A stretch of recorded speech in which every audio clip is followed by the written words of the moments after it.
We are now on to our last session of the day. Just a quick announcement. Right after this keynote session, we'll have wine, cheese, and beer served outside. So hopefully you can enjoy that after the session. And we also wanted to request people sitting at the back to please move forward. This is a really exciting session after a long day hearing about technology in e-business. We have our much-awaited speaker, Mr. Mahesh Murthy, who will share why technology is not the most critical component of your business. Mahesh Murthy is the founding partner of Seed Fund and has over 26 years of marketing and communications experience, of which 15 years are in online marketing. Mahesh has a passion for early stage investing, and he had set up Seed Fund with Praveen Gandhi and Bharti Jacob. It was voted in 2010 as India's best VC seed fund. Best VC fund. Seed Fund has 25 plus investees, including Carvale, Redbus, Vatsalya, Innos, and My Dentist. Redbus exited for what is said to be an enterprise value of rupees 600 to 700 crores, making it the biggest overseas strategic acquisition of an Indian internet asset. Without any further ado, Mahesh. Please move forward, ladies and gentlemen. Hi. I don't have a presentation, so actually it'll be fun if all of you come up and we have a chat. It might be good fun. So as always, thank you, Ashish, for having me over here and asking me to basically give the alternative point of view. Something I'm not known to do at all, actually. Please do come up. I do hope that this is an interactive session. I don't have slides. I have a few points that I thought I might spend some time over. But hopefully we can spend a little bit of time talking about, whether you agree or you disagree. Do come. So I started basically working with e-commerce companies in 96, 97 when I helped design Amazon. That was quite a bit of an education. I lived in Seattle and worked directly with Jeff Bezos and his company. And a lot of what I've learned in the 18 odd years since, 17, 18 years since, is kind of sort of derived from very simple principles that have come out there. More recently, as an investor, I've invested in e-commerce driven companies such as Redbus, Done by None, Fetis, Daily Objects, in some ways indirectly Carvale and so on and so forth. Some are doing much better than others. Some are already well known. The lady announced Redbus as possibly the biggest ever internet exit in India ever, and certainly the biggest e-commerce exit in India. So I'll try to talk from both points of view, both as an investor in e-commerce companies as well as somebody who's helped kind of design and build e-commerce sites and help market them. So I did that with Amazon. I helped do some work, with Make My Trip, with Yatra, with a bunch of other companies. So I wear two hats. I wear a kind of designer / marketer hat as well as kind of an investor hat. I think what's really interesting that you can see right out there is somewhere out there you pretty much look at the value for the technology you've built and say, has this really been valuable? For a lot of people, Redbus didn't really seem to be the most technologically sophisticated company. And yet, boom, it was an extraordinary multiple in an incredibly down market. I cannot hesitate to add that in a market where companies are not even getting funded, funds are not even opening the door, to do a blockbuster exit means something else altogether. And at the same time, companies with a huge amount of supposed tech smarts are not getting a next round, are laying off people, are shutting down, are not delivering to parts of India, and so on and so forth. So it really makes you wonder what role really does technology play out here. I have a very simple contention. My contention is actually technology doesn't really matter very much. It's really your strategy that makes all the difference. And sometimes technology can be used to implement strategy, but often technology need not be used to implement strategy. What do I mean by this?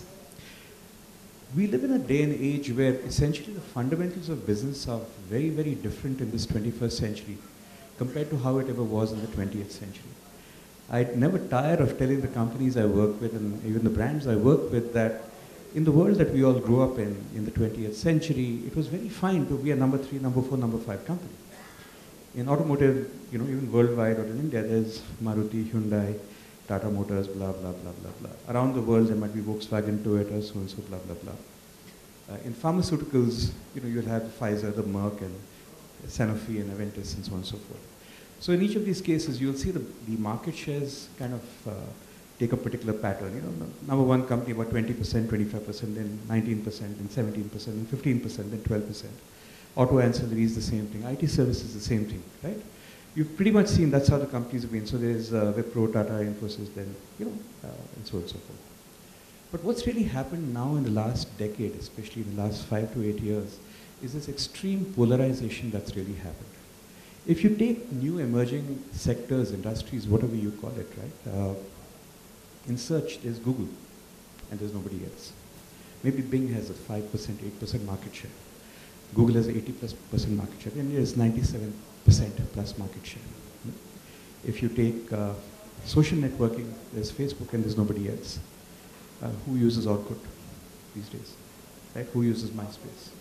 If you take microblogging, there's Twitter and nobody else. And you follow it through line item after line after line item. And you're increasingly seeing, and we can say that, in the car space in India, Carvale has, from my estimation, 80% plus of the revenues in that market. Redbus certainly has 85% plus of the revenues in that market.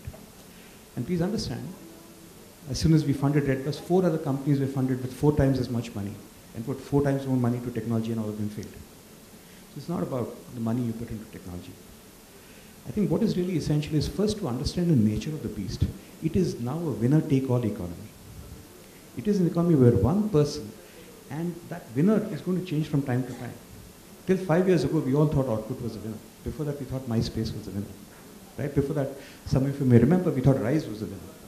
But Rise isn't talked of outside. I do believe a couple of years from now, it'll hit the ceiling. It'll start declining, and somebody else will take it up. Maybe it's Google Plus, maybe it's somebody else. Nobody knows, right? But essentially, every part of this business is really going to be a winner-take-all economy where the guy who gets in and figures out what the strategic difference is, and what the strategic lead is, or what the strategic inflection point is going to take that 80% plus of business. Please understand, I'm not even talking technology right now, right? So what did we do? And I can tell you, so what have we done in various cases? So I'll talk to some amount of my knowledge, whatever I can share and disclose, and I'm happy to take a lot more in Q&A, and we can do that. And how have we made the difference in some ways? In Redbus, I can tell you, as soon as we got funded, one of the stupidest things we did as a fund was we announced the funding. The minute we announced the funding, we found 4 other funds funded 4 other guys, right? And if we give these guys like 2-3 crores, they gave them all 20 crores. So you can imagine for us, the first lesson we learned was don't announce funding. Till 2 years after, 1 year after. Even now there are companies that we haven't announced that we funded over a year ago. We think it's not time. We want them to get a dominant share, and then we'll pretty much figure out whether we want to tell the world. Anyway, that aside. What we figured was, while others were focusing on technology, we had to focus on a couple of things. What was the market like? The market was extraordinarily diverse. Unlike the Indian Railways and IRCTC, there was only one vendor and one supplier. Here there are over 10,000 operators, each with somewhere between 1 and 500 buses each. So our job was to get those buses online and with us. So the first thing we figured out was what would keep an operator with me. We didn't even talk about retailers. The thing we figured out what would keep an operator with me was we have to make sure that we create the operator's technology and have that hooked into us. So contrary to popular belief, rather than build out what seemed to be the open face of Redbus, we pretty much built those linkages. While everybody else was diving into retail technology, we said, okay, fine, we've done Bangalore, let's do the next city, Hyderabad. From Hyderabad, let's do Chennai. From Chennai, let's do Kerala. Now come back from Bangalore and do Bombay. From Bombay to Pune. From Pune, Pune, go to Ahmedabad. So what we did was set up offices on ground, basically go to the operators on ground.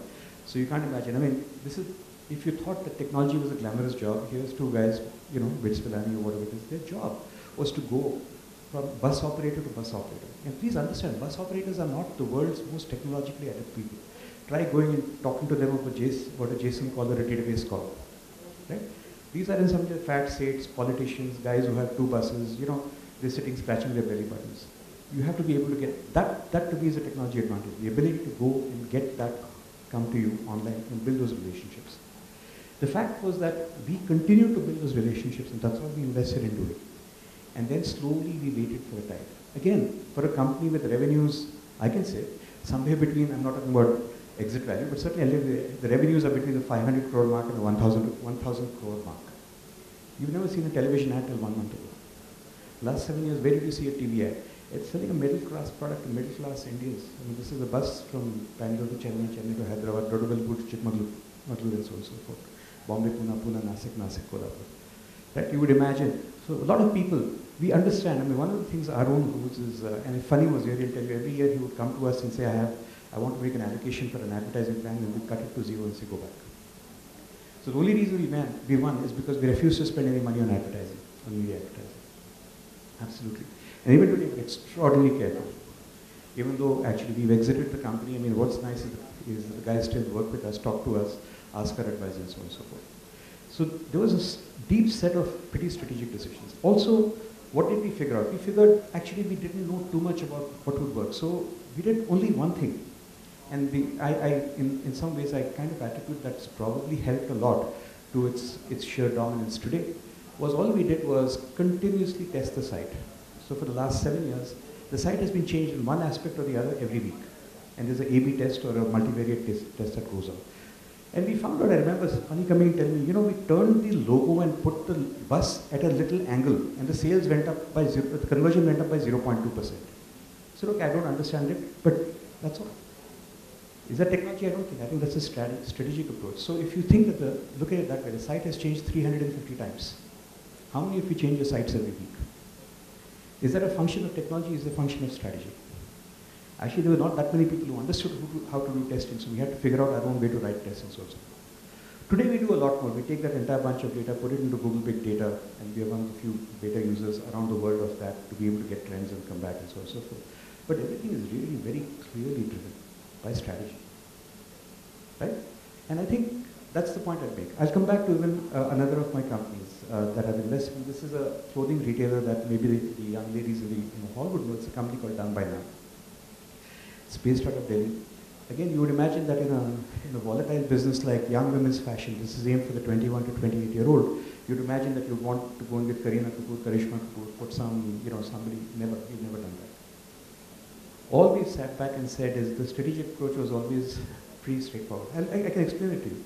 So we sat back and said, we've got to sell these clothes. How do we sell these clothes? And the first thing was, who are we selling to and why are we selling these clothes? And the first thing we figured out was, why are we different from a Jabong and a Myntra and everybody else? And why are we different from all these other brands? And we came down to one little nub and said, okay, we want to do women's clothes, and the target audience is a woman who's 23, 24 years old. What's the key understanding and insight about this woman? So we came back with this insight saying, taking specifically that in the market that we come from, which is India, that this is the girl who's lived at home, who's gone to college, and still been even at college under her mother's watchful eye. Mother doesn't let her wear what she wants till she gets into her first job. She gets into her first job, gets into her first salary, pays off a few things. After 1 or 2 years, she started to experience independence. She lives by herself. Suddenly, a mother is no longer controlling her clothes. So we got an insight from that and said, okay, what these clothes have to mean is freedom for this young girl. So everything then was about this girl's freedom. The fact that she was literally kept in a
force their inventory out of the store and take it to another store. And that store goes somewhere else, that other store comes here. So essentially, if you go to a store, if you find, you now have started training the people that if you don't pick it up in Zara right now, you will never get it again. So that is Zara's secret. Their conversion rate is over 50% on store. You know, for walk-ins. And they've really understood that, which is why they've simply figured out, this is what fast fashion is about. You change the inventory level. Most fashion houses have a spring collection, a summer collection, a fall collection. Zara has 26 collections. Every 2 weeks there's a new collection. They said, forget all the spring, summer bullshit. We're simply going to make this, we are obsoleting this product, moving it somewhere else, and we're going to really increase the conversion rate, the look-to-book ratio. Right? So we learned that back again in Redbus. We learned that back again in Danbana. So we increase the look-to-book ratio. And I can tell you certainly, because Funny has made this number public, a Make My Trip and Yatra converted 5-6%. That means for every 20 visitors, one buys. That's actually fantastic, by the way. Most e-com companies start converting at 0.5% and go to 1%. Redbus converts at over 25%. 1 out of 4 visitors buys on that damn visit. We've simply optimized the store from the word go for extraordinary conversion. That's exactly what we learned in Danbana. Own brand, no marketing support. Our conversion rate is about 3% already. Okay? And we do this by basically trying to follow the same thing. We obsolete the product. Or we learn that, say this lady has come, we figure out from her cookie that she's come to the store. She's looked at a product and she spent a lot of time browsing that product page and all the other shops, but she did not buy. Guess what? 2 weeks from now, when we are going to obsolete that product, virtually obsolete the product, we send her an email saying there's 4 pieces of this left. Right? Do you want to buy it? 10% of the time, they buy it from the email. Is that technology, is that strategy? I would believe that that is simply strategy working to serve, technology working to serve strategy. To my mind, the issue in e-commerce is that there is too much parity. Everybody comes here and says, give me a checklist of all the features I should have. What is the point if 10 stores all look like one? What is the point? Everybody in India has solved the logistics problem already in e-commerce. So if you are doing as well as anybody else, you are not differentiated. In fact, everybody in India has spoiled the Indian consumer. Free delivery, free return, free this, free COD, free everything. The guy who makes money is the guy who's going to zig when everybody else is zagging. Right? So you will also understand there's very little to learn from, necessarily others' technology. If you say, I also want this, because all you're doing is creating parity. In this world, disparity wins, not parity. You have to have something extraordinarily different. So maybe you sell only one product today. Maybe it's delivered by Lady Godiva on a horse. Maybe something, there has to be something that is extraordinarily different, remarkably different and remarkably different about your offering. Then you will succeed. Then you will break out and then you will break through. Doing the same thing as everybody else is a recipe for actually failing. What's the point of sitting and copying every single thing Amazon has done? How is that going to differentiate you? They will still do something better than you and that will help you win. Why not start at the beginning and say, what is my strategy? How will I differentiate? How will I win? It is a winner-take-all game. In what niche should I play where I'll get 80%? Right? I do believe we had a chance to do this in the last 10 years. We failed miserably time and again. And I do believe with Amazon's entry right now, they will again come and simply take over their natural leadership out here. Right? Simply because we haven't done well. Either we have built companies like a Topi company, boss, get lots of eyeballs. 10 years ago we used to have this. Get lots of eyeballs, sell the company. Somebody is going to buy eyeballs. Today that gets lots of customers. Get acquisition cost of 1,200 rupees. How does that make sense? Your average product in a basket is 800 rupees. You make 15%. That means you're making 120 rupees. But out of that you're spending 200 rupees in terms of COD for return pickup and 1/3 of the CODs are returned back. Right? And then you lose money because you're also advertising. And it costs you 1,200 rupees to make 120 rupees. Who are you fooling? What are you doing? How is that a business that anybody wants to buy? What are you doing this for? Where is the strategy? Where is your idea for a business? Are you simply like a lemming walking off a cliff? Everybody's walking off a cliff. Even I will also walk off a cliff. Right? The issue we have in our business is that's what we've done. We've spent, 5, 6, 7,000 crores in terms of building e-commerce sites. Where's the revenue? The truth of the matter is, 10 years ago, when you would see I would see a company come to me for funding, it would say, boss, I need a content management system. It would cost 2 crores. Many of you know, right? Those with CMS cost 2 crores. Now it's a Drupal or a Joomla, it's Fukkat, it's free. I want to use Shopify. I mean, what I used to do for 2 crores a year, I can do for 2 lakhs a year today. The cost of technology has fallen by 99% in these last 10 years. Technology has become so much more accessible. The power of doing e-commerce has become so much more accessible. Yet, the mortality rate of e-com companies is simply going up. What does that mean? That simply means we're not using technology well. We're using technology without a strategy, without an idea. Technology has to serve strategy. It can't lead strategy. Technology by itself is nothing, unless you know what you want to do and why you want to do it.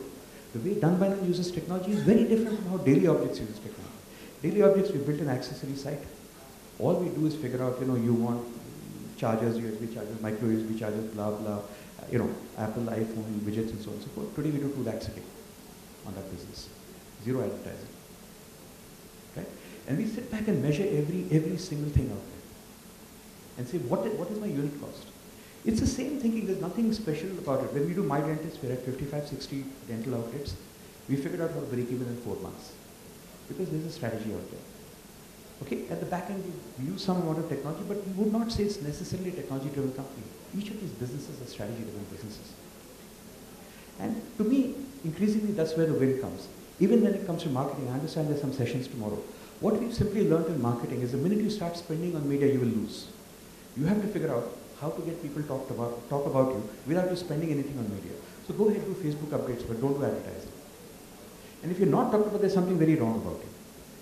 Why are you not talked about? That means you're not unique. You're not worth talking about. That means go back to the drawing board, fix your company, and become worth talking about. You've never seen a Redbus ad. You've never seen a Facebook ad. You've never seen a Twitter ad. You've never seen a Google ad. You've never seen a Carvali ad. Yet these are the brands you remember.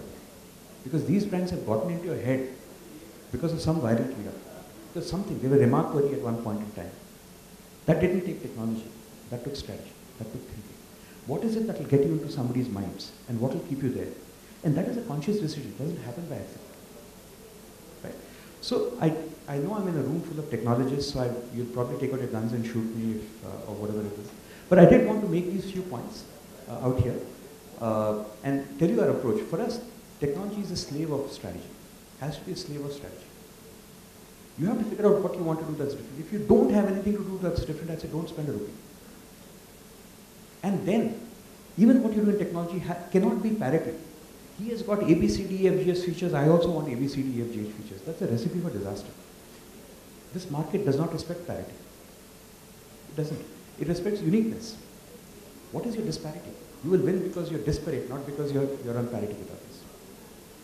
With that, I'll probably pissed you guys off enough. I'm happy to take questions, and I hope that was all right.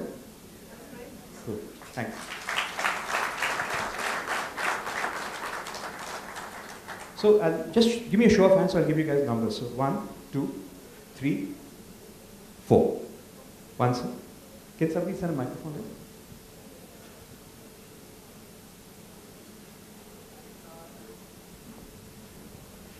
It would help if somebody was just be in the audience with a microphone. Hello. I must also say I'm not a technologist. I can't write a line of code to save my life. Same here. Sorry. So, hey, I have a couple of questions. Sure. The common theme is Amazon, but the first question is, when Amazon started off, they weren't making profits, right? They did not declare profits. There's a big difference from making profits and declaring profits. To my knowledge, Amazon, and I worked pretty closely with them in Seattle from 96 till 98, they broke even in the books business in 6 months and took that money and put it in the movies business. They simply invested. They figured, we've got this crack, we're going to invest it. They did not declare profits for the longest time because they simply reinvested the profits. I mean, it's like a startup. You don't declare dividends. You simply reinvest. Right. So my question was, were they focused on unit economics from day one? Yes. Okay. Very clearly. So in fact, to the point that the entire idea behind Amazon Prime, which came later, was how do you crack this entire mindset of, oh my God, shipping cost is added. You say, pay $79 a year, all shipping is free, or 2-day shipping is free. Right? So you simply break that. Or even before that, shipping is profitable. Shipping is a profit center. Logistics and shipping is a profit center within Amazon. Hence the company makes money. Right? So it actually makes a lot more money than it declares because it takes the money back, pours it back and says we're going to build an even bigger store. And hence I don't understand the crazy drive we have to give everything free. Why do we have to give everything free to the Indian consumer here? I don't understand at all. The Indian consumer is willing to pay, yet we're giving them stuff free. Right? So, Just hold your question. So I don't mean to disrespect you. In fact, one of my pet peeves is the fact that this is the place where all of us are wearing 5,000 rupee watches, if not more, and all of us are wearing 2,000 rupee trousers and 500 rupee t-shirts. Nobody is wearing a 50 rupee watch. Nobody is wearing a 10 rupee chappal. Yet why do we treat our customers like everybody is a kanjoos makhi choos? Everybody has money. People never buy cheapest. Never ever buy cheapest. People buy the best they can afford. Respect that and learn how to make money. Sorry. Sure. My second question is Amazon's presence in China and their inability to break into the top 5 there. So what reasons would you attribute to that? And I don't know very much about that. Okay. I understand, having tried to run a business in China. I lived in China for 4 years and tried, that it's very, very difficult to really get any infrastructure to work with you, official or otherwise, till somebody from the Politburo is unofficially part of the company. Much like you can't do anything in India unless Sharad Pawar owns a stake in you. Pretty much the same way. The Chinese Politburo is at least as corrupt as our own gang of ministers. And yet you feel Amazon would gain leadership in India? Yes, I do believe. I think, leadership means what? Finally, in the end, you have to make a profit. You have to be sustainable. You have to be a business. You can't be a charity. I mean, right now, I believe most of the large e-com companies in India are venture capital funded or subsidized charities. Right? ये VC का पैसा ले दो customer ले लो, तुमको भी 1,000 रुपए, तुमको भी 1,000 रुपए मेरे जेब से ले लो, right? And the customer says, हाँ, अभी तुमसे लेगा, कल उससे लेगा, सबसे मैं पैसा ले लेगा. The customer has no loyalty. We are damn smart to say, yeah, if those guys are giving it, I'll tell you, my archetypical e-com example is I wanted to buy one of the earlier Galaxy S3s from Samsung, and I went and saw, India Plaza had it for some 30,000. I went somewhere else, another site had it for 27,000. I said, shit. I put 27,000 charge in the cart, and sure enough, it came to me for 27,000 from this site. And I opened the box, and inside, India Plaza had sold it to that site for 30,000. So this guy took my order at 27,000, bought it for 30,000, and shipped it to me. Explain to me this feat of brilliance. Right? When I later met the CEO of this company, a well-known company, he says, yeah, mera marketing banda bola, I have to do market acquisition. I don't understand. How are you acquiring a market? I have no loyalty towards him. I just think he's going to run out of business. In fact, my advice to everybody is, this is a dull year for e-commerce. If you're a customer, great, screw everybody and buy from everybody. Because the more you buy, the faster they'll go out of business. Right? Sorry, number 2 was there. Yes, sir. Hi, Mahesh. Hi. I look after Godrej Nature's Basket e-com business. I have to ask you a question about Godrej Nature's Basket. I have a picture on my phone. I went to your store 2 days ago. Okay. And I'll tell you, it said female tea. There was a tea meant for females. It was called female tea, and later on I figured out it was. We'll talk about it later. We'll talk about it later. So, we recently started e-com, and we are going through the same phase that you mentioned that every startup has to go through, because every unit, every order which comes, it's really important, and then you have to really juggle across different aspects to ensure that that particular order gets fulfilled. The question is, it's in 2 parts.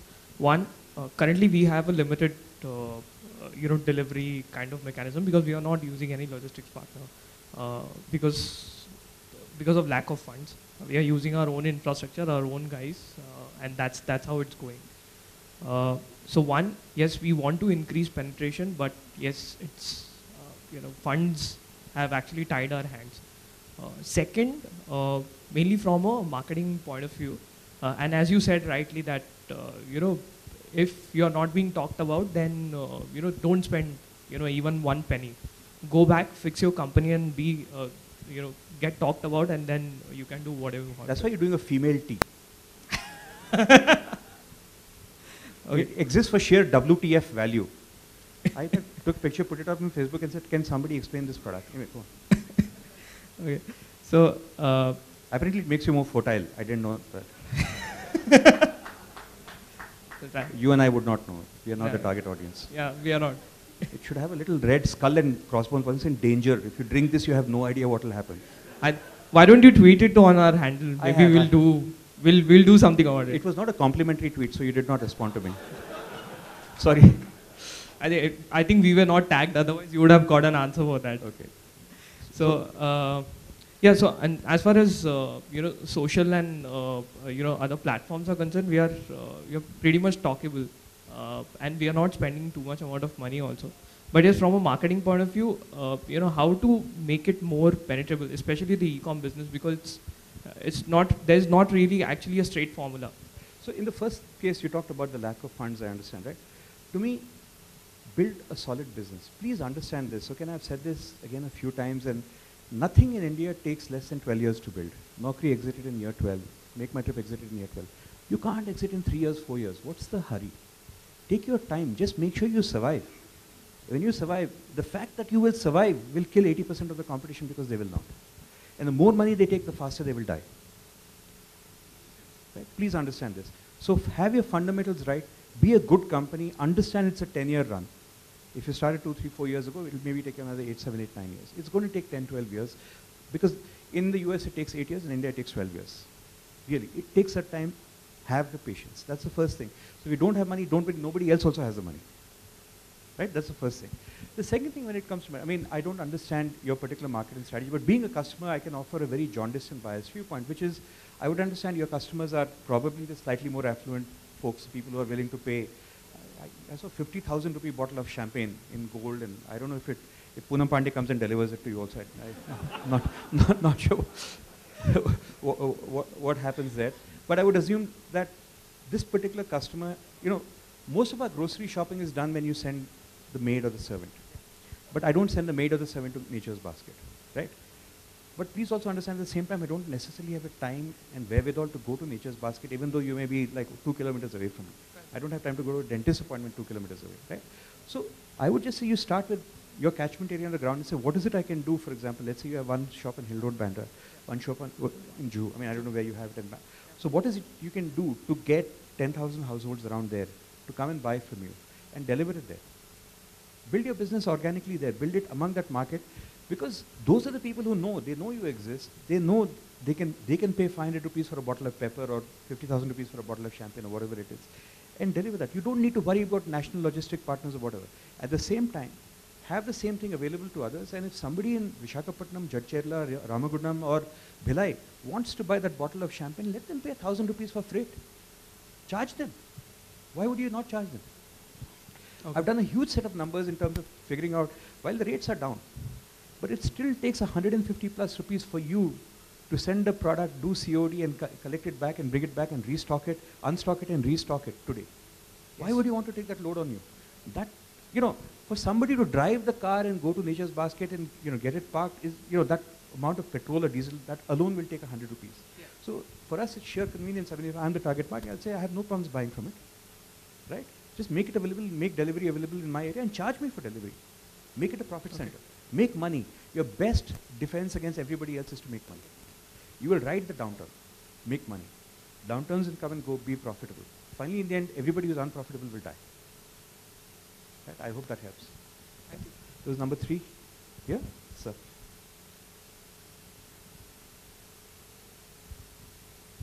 Hi, Mahesh. Hi. You've really downplayed advertising. You don't advertise, and you really downplayed it. I'm an advertising man. Yeah, just imagine the chief marketing officer walks into the boardroom and tells the rest of the management team, all right, guys, we're not going to spend on advertising. Yeah. Probably the rest of the board will really take out their guns and shoot that guy. Not really. Yeah, so there's a huge difference between marketing. I'll give you a good example. Red Bull, the energy drink. Every time I see a Red Bull ad, I say, wow, that's a brilliant ad. Where have you seen Red Bull ads, actually? On the web. Okay. On the internet. So Red Bull doesn't advertise, just so you know. Formula One also. Right? So if Red Bull improves their pricing Red Bull doesn't advertise. Red Bull markets. My key point is exactly this. You never stop marketing, but you don't need to spend on media advertising. I can spend, here's the huge change that's happening in the last 10 years. 10 years ago, you had a brand. Let's take another fast-moving consumer good. Let's say Pepsi or Coke, right? Old world brand. You had a brand, somebody did research, when Marg or IMRB did research.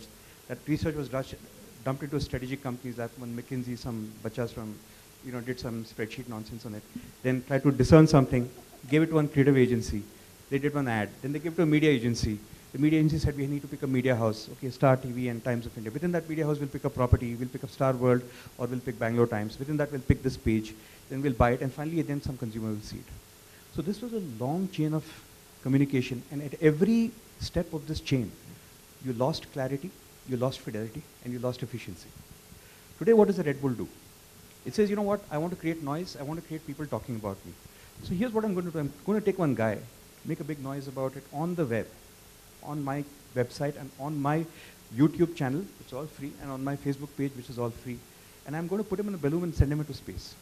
And he's going to jump from space, right? And actually what happened? 120 million people followed the guy for 3 hours, the entire thing, including me. They spent 15 million and got 640 million as media equivalent without actually spending on media. What did they do? They became remark-worthy. In fact, even the answer to the earlier gentleman's question on Nature's Basket, today what do you do on social media? Earlier you used to do an ad about the brand, but today nobody cares about that because your traction on social media is entirely determined not by your likes but only by your shares. So what will get you to share it? So more and more companies now have to be the brand on social media. So earlier you could do an ad about Red Bull and put it on social media, but today you have to be Red Bull on social media. So you go to the Red Bull Facebook page. It'll have a cyclist doing a somersault in the air. One guy skiing down a slope. Some guy climbing up, and jumping from somewhere. Every one of those experiences is true to the Red Bull brand, and the Red Bull brand in this word is adrenaline. What Red Bull have defined the brand extremely clearly as adrenaline. Whatever gives you adrenaline, we will do it in text, video, so on and so forth. So they basically killed the entire advertising process, killed the media buying process entirely, and said we will basically earn visibility without buying visibility. And they've done a fantastic job of doing it. And their media spend is still zero. So now the complex companies will face is when to advertise, when not to advertise. So ideally you should not advertise at all. If I was to fund your company, so you go and give money to the, to some media, I might as well fund them, no? They will have the exit. Why should I give you the money? Right? Look at it simply. Look at the world's top brands. I mean, all the brands we talked about, Facebook, Twitter, Starbucks, Red Bull, Ferrari, right? Google, Amazon, eBay, or even in India, maybe, a Redbus, Carvali. When have you ever seen an ad for a brand? Any of these brands? You've never seen an ad for any of these brands. Yet, all of these brands, maybe with the exception of Indian brands, are worth billions of dollars. So you've earned it, but you've not paid for it. So finally, the old media company, I mean, I'm Coke and Pepsi, I say, oh, I'm Coke, so I'll hire Sehwag, you hire Sachin. I'll have Aishwarya, you hire whatever, Priyanka. If that is just your marketing smart, somebody else out there says, forget all that. I don't need to pay anybody. I'll have people pay. So actually, when that guy, Felix Baumgartner, fell from space, channels paid Red Bull for the coverage. Right? So to me, that's really what you have to do. You have to turn this entire thing inside out. Figure out, look, in India, we already have 150 million plus people on the net, 75 million plus on Facebook alone. Times of India's national reach is 7 million. Star Plus national reach prime time SECAB is 25 million. Google is 6 times bigger than Star Plus in India. Facebook is 3 times bigger than Star Plus in India. Why do you need Star Plus? Why do you need Times of India? Create your own network. Once there's a network out there of 75 million people on Facebook alone, 20 million people on Twitter alone. Have something that's so interesting that gets shared and retweeted all over the place. And if you're not doing that something interesting, like you said, go back and figure out what is that interesting thing you have to do to get that shared. Because otherwise what? You are not differentiated. So the products and brands with disparity will win. If you're a parity brand like Coke or Pepsi, you'll keep doing the Sachin and Sehwag nonsense. Sir. Good evening, this is Vishnu Mohan. Sir, please, sir, don't worry, sir. No problem. Sure. Most effective, most interactive session of the day. It's because I know nothing. I have nothing to put on a slide. So. And ultimately, at the end of the day, I could found the personality whom I was looking for. So, will you tweet about me? No, I'm kidding. No. I'm kidding. Strategy works, not the technology. Technology only helps. Yeah, I believe in it same. I also have developed on the strategy. One example you placed during your story regarding this garments. A complete strategy is with me. I worked for 3 years on it, tier 2 and tier 3 cities, with the people from very general class to the very typical branded, typically minded people, how to work on it and how to increase the sales, how to provide the product, what do they like. So I want to discuss this thing with you as a practical person. And so if it's a long question, I can take. After the session, after the session, I need your few minutes. So we can meet. Also, in the meanwhile, if it helps, my email address is mahesh@seedfund.in. Sir, I am from Jhansi. I need your 5 minutes. Sir, I'm from Bombay. I'm happy to meet you after this. I need your 5 minutes after. Don't worry. It's a great way to say I need to meet you afterwards. How can I say no to the man? You've been so remarkable. One, the gentleman there, and then after that, two. Yeah, I'll come to you, sir. This is the gentleman in the checked shirt in the first row out there.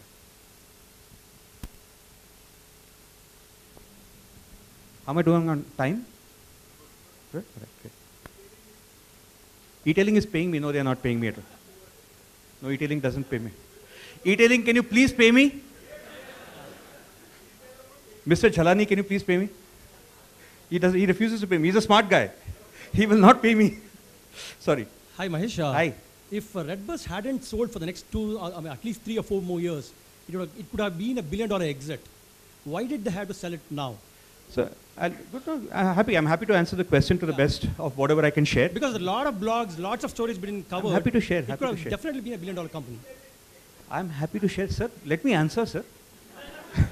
I'm saying I'll answer. No, you answer. I'll answer. No, you answer. I'll answer.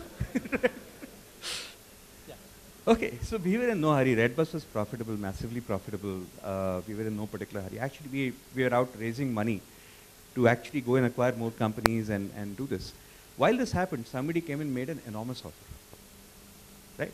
It was not something we asked for. It came out of the blue. So the founder sat back, looked at it. He basically said, I can make whatever I want to happen with this. So the founding team is still very much there. It's not like Redbus has ended or anything. All of us got, great exits. Please understand, we were minority. The promotion, we never take a majority stake in any of our companies. The promoters wanted basically, they took the call with the board, and we were also on the board, and that's how it happened, and it was perfectly fine for everybody. We were in no hurry. We were happy to wait another 5 years. हमें कोई जल्दी नहीं था. But it worked out for everybody. It was a fantastic offer for everybody concerned. We were in no hurry to do anything. Well, the promoters and the team felt it was the right time, the right partner, the right team, the right independence, the right everything, the right money. They got everything they wanted to make it large. But as a VC, even if you have a 5% opportunity, chance of making $1 billion company, should you not go for that rather than? It's a good question. Let me tell you about, and maybe it's we can take this offline. Sure. But I'll tell you one issue with VC funding in India that even I suffer from. Right? Most US funds have a life of 8 to 10 years. Sure. But that works very well for US companies with mature within 8 years. The fact is US VC model into India. Sure. The problem is our companies don't mature in 8 years. Absolutely. Right? Our companies take 12 years to mature. So necessarily, we have to exit the company. So actually what happened in this case was we had invested from Seed Fund 1, which was a 2006 fund. We're already in our 7th year. We had already invested from Seed Fund 2. And we were happy to invest from Seed Fund 3, as and when that would be raised. Right? So it is a defect in our constitution. There was no particular pressure. Even Seed Fund 1 could go till 2016. It's only 2013 right now. And even then, we are happy that somebody else is willing and happy to buy our stake. So the problem is that our fund cycles are so small, 8 to 10 years, that it doesn't give enough time for a company to go from zero to IPO. So the only two ways are we have to start with zero and then give up before IPO and sell to somebody else, or we have to start 4 years down the road and hope to IPO within that. I can't do very much about it. It's pretty much the whole, that's how the LPs in the US fund companies out here. That US model unfairly is copied out here. I've been trying in a small way to make a difference, saying we take a little longer in India. But I'm sorry, it was an editorialized answer, but there is an issue, and it's not a perfect circumstance for any of us. I hope that answers. The gentleman in the back, hi. You sir. Yeah. Mahesh, I run a digital agency. It's a startup, 7-month-old startup. The way you believe that technology is just enabler and it's all about strategy, I also believe that. But most of the revenue comes from the guys who believe. Then why are you and I here at this conference here? That's what I said. Most of the revenue, rather 95% revenue comes from the people who don't believe in it. So they are my revenue source. Having said this, the challenge I face in my own company is to educate people that strategy is more important than technology. How to, educate downline that this is the way it should be. It's a good question here. The only way I've done it is, I've been working for the last 30 years. I started when I was 17 years old. I started in sales and then I've been in marketing ever since, right? And all I can do is go back and tell story after story after story and learn from the stories. So people, and sometimes I have to beat the shit out of people to tell them this is the damn way you will do it. And tab thodi bahut sun lete hain. When persuasion doesn't work, danda is there, right? No, seriously, there's nothing. I mean, it's always going to be a fight, but finally in the end you have to stand by whatever you stand for. I mean, I understand I'm speaking, whatever I'm saying is probably deeply against the grain for many of you. And I'm stupid enough and foolish enough to come and say that in a room full of technologists that, guys, look, all of you, this has to serve a larger purpose. But that's okay. I mean, it's perfectly fine to be unpopular with others. You don't, the herd doesn't get anywhere. I mean, being part of the herd doesn't get you anywhere. You just have to keep going back, telling stories, reading case studies, giving case studies. That's all you have to do. And you have to make that firm work with your belief and make your clients work with your belief. And if your clients don't work with your belief, you have to leave the client. A principle isn't a principle till it costs you money. We are very happy, and we have done this in the past, to resign clients. I also run a small digital firm called Pinstorm. We are happy to resign clients when they don't agree with this point of view. So we can't work with you, boss. We can't do this. Go ahead, find somebody else. There's no disrespect. You have a way of thinking. But that's the way it is. Only when it starts meaning something to you, when you walk away, does it really mean that even your people take you seriously, that, yeah, this is a belief that you stand by. As far as client is concerned, I'm personally known as saying no to clients. Sorry, I can't hear you. Could you speak a little closer? Personally, I'm known for saying no to clients. So I've said no to clients that I can't execute a campaign, and I've seen that most of the cases have come back to me that how can you say no, so execute it and make it better, prove yourself that you are right. So I've won a few of the clients on saying no. Challenge is not clients. There are plenty number of clients in the market, prospects in the market, so we can always win them. Challenge is building a team, downline, and honestly, that's the biggest challenge. So how do you interview people? If you interview people with real-world experience, they will only back this story. I mean, I tend to have brand people and marketing people because that's my background. But if you hire somebody who says, the world is .NET, and what that person's thinking is different. So maybe you do training. So we've just hired like a top-notch training guy to be our head of HR. And really, what you get trained on is how do brands work? What is a brand? And how does this work? And why do people choose brands? Because finally, in the end, you're buying one brand over another. The reason why you pay more for Titan than Timex, even though they're made in the same factory, is because something means something else. Right? So you have to go with your belief and train your people to your belief. So there's no substitute to training. None whatsoever. But now, sir? Yeah. Hi Mahesh, Hi. My name is Puneet Kapoor. My question was about the phenomena you mentioned that online it's winner takes all. Do you think this is applicable more towards the services and social media services businesses, or even to products? And if so, why is it so different from the brick and mortar where you have so many people competing from 1 to 10? So I'm seeing more and more of this even happen slowly in brick and mortar. But I don't know, is Google a service or is it a product? I don't know what it is here. Is eBay a service or a product? Is Facebook a service or a product? They all have product managers inside the company. They don't have service managers within the company. The reason why I'm saying in the online world is in the online world, basically, and I'll devolve for a minute into like arcane theory. You have this idea of virtuous cycles and vicious cycles, right? So when you buy something, you tell your friends, they're happy, more of them buy it, more of them buy this particular brand, less of them buy another brand. So the bigger tend to get bigger and the smaller tend to get smaller. simply because there is an incredible network effect that happens out there. And that network effect does not reward plurality, it rewards dominance, right? So if you are in any network, and more of us are now in networks, whether it's your, it's a mobile-based network or, Facebook or whatever it is, you're on some kind of social network. I mean, imagine that you're part of a group and all of you 8 gentlemen are going to buy a flat, right? The minute 3 of you buy a flat in one building and start talking about how great it is, the 4th will feel pressurized to buy a flat in that building. The 5th will feel pressurized. So really the dominant get more dominant the minute there's a network. So that's the reason why this happens, and it will only become worse. You will see extreme dominance. I mean, I used to say last year that the rule was, it was 70% and 10%. 70% for number 1 company, 10% for number 2 company. Now I say 85% and 8%. There's 85, 8, 1, 0.5, 0.2, 0.01%. That's how the market shares go logarithmically, where one says to go, gently, linearly. But that's the way I'm just seeing it become more extreme, even on ground. Even the same thing is increasingly going to happen. Actually, if you look at it, it's not very different from what Unilever did in India across its 5 lakh retail outlets.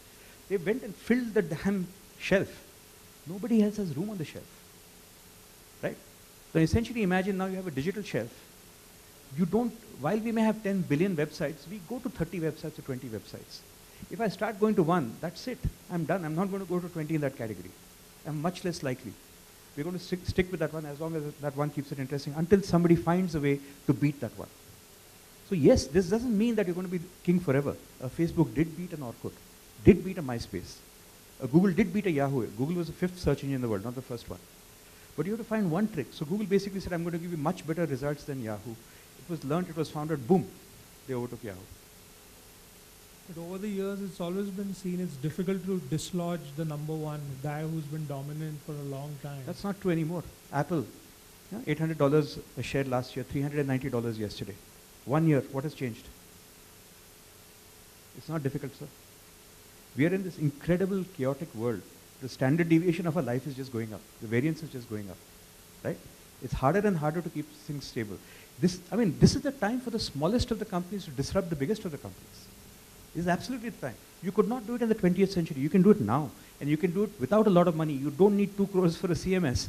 You can do this by getting a store on Magento or Shopify or any of these places, doing something. You can win. It never has been more equal. But your strategy's got to be right. Your thinking's got to be right. So there's a very thin line now between business strategy and marketing strategy. One follows the other. Marketing strategy follows business strategy very closely. Because you already have a network. Everybody sits on the same network of 150 million people in India. By the way, that's a large number. We have only 110 million TV sets in India. The average viewership of IPL is just 3. That means only 3.3 million people view IPL. Though yesterday, 18 million people visited Facebook yesterday in India. Facebook is 5 times larger than IPL in India already. The companies and the brands who realize that and understand that will win. But again, it's not easy. Just because there's 75 million people on Facebook doesn't mean you're going to be able to reach all of them. You have to have an extraordinarily compelling story, which is what Anna Hazare had, which is what an Arvind Kejriwal had, and maybe they still can. You understand that you can not just change product, you can change life, you can change politics, you can change whatever, your romantic partners or whatever else it is that you want to change. He is very happy now. Romantic partners bol diya, ha, haath upar ho gaya. Sorry. I hope that answered your question, Puneet. Yeah, thank you. We had a few more questions. Yeah, the gentleman out there. How are we doing on time, folks? Yes, still good? Do you have more questions after this? Any hands? Show of hands? One there. I'll come to you, sir. I was really happy to see Redbus, a nice exit, but we don't have any, good exit stories, at least in India. While in US it quite happens very frequently, and it's a regular. Why do you think that is so? Yeah. So my question was that only: why there are not good exits in India? And second question is what somebody should do to have that. Okay. My God. Can you tell me the secret of the universe in 5 words, please? 42. Okay. Well, if there isn't a good exit, maybe people haven't found something worth buying. No? As simple as seeing that. We've had some good exits. We sold Carvali, we got lots. Big 10x plus multiple. We sold Redbus, we got much, much bigger multiple than that. There's nothing magical that we have done. We are also regular human beings. All we did was we figured out that we needed to create something of value which was dominant, that was profitable, that did not spend a lot of money, and that was actually a real business. It was not a topi business. For me, I define a topi business as a business. Somebody says, let's take a lot of money and sell it to some Amazon. Well, guess what? Amazon is not buying you. Now what? If Amazon doesn't buy you and you're going to go broke, that means you were never a business in the first place. Right? So if an IBPO hadn't bought Redbus, there was no problem. If